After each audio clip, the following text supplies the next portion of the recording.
Hi, I'm Penny Stewart and I'm the CEO and founder of Petra Data Science. I founded Petra 10 years ago to extract value from mining data. And over the last 10 years, we have been primarily implementing and deploying a range of different machine learning and AI algorithms into mining operations. So hopefully today, by looking at some of the myths in AI, I'm able to help you understand which of these myths are fully true and some of them are going to be partially true, and let's explore some of them now.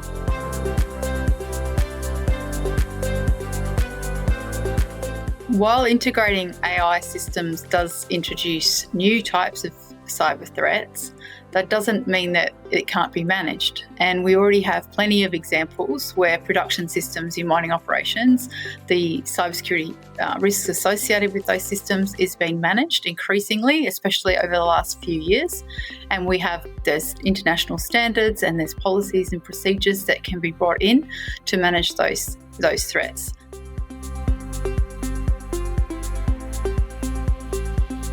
The second myth is that AI will completely replace humans in workers in mining. And whilst it's true that there are some types of AI that can be used to replace the tedious tasks, the repetitive tasks, and perhaps the boring tasks, and they might be for example, anomaly detection for equipment health. It could be automatically analysing some geological data, so from logging, for example, or it could be computer vision, where we're using imagery and image processing that maybe in the past would have been very laborious and time-consuming.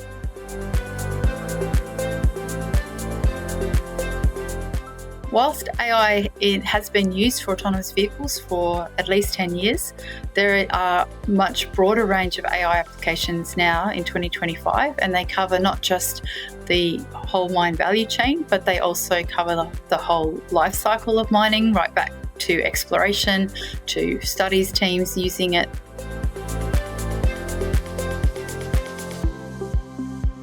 Whilst it's true that large companies do have more resources and maybe dedicated teams to building AI algorithms, and maybe 7-8 years ago there was quite a lot of internal work around with data science teams or external data science consultants to try to build out from minimal viable product into products that could be used in production. And yes, that is quite a resource intensive and very expensive, high cost endeavour, and can be justified perhaps in larger companies. But now a lot of that technology is available off the shelf and can be bought in a modular format, and it can be accessed from cloud computing. Just to sum up, I think when we're evaluating AI and machine learning, it's very quick, it's very easy to look at what all the problems could be, but we also need to take a step back and say, well, what are we actually replacing and what are we improving? And if we didn't even have something that could do this in the past, then maybe we're taking a huge step forward.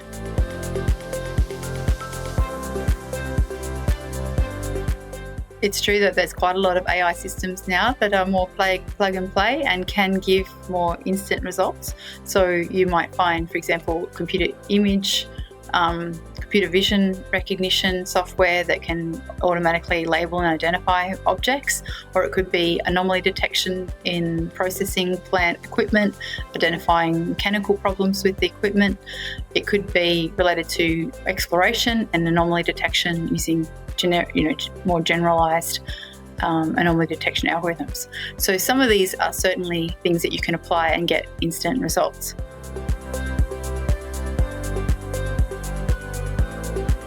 So today we've covered 6 different myths for application of AI in mining, and we've seen that some of them are partially true, but some of them there's quite a lot of complexity behind that. And I think if there's a takeaway for any of these digital technologies and the adoption in mining, is that whilst we get exposed to a huge range of sound bites of information about technology, perhaps through our social media, and look, I also rely on social media to keep abreast, but if we've got a particular problem and we're looking for a particular solution, I think it's really worth just putting in that time to read a bit more detail and to understand where it's applicable for you And I'd just like to take this opportunity to thank the AusAMM for inviting me to be able to share my thoughts here today. And I hope to see you all at APCOM.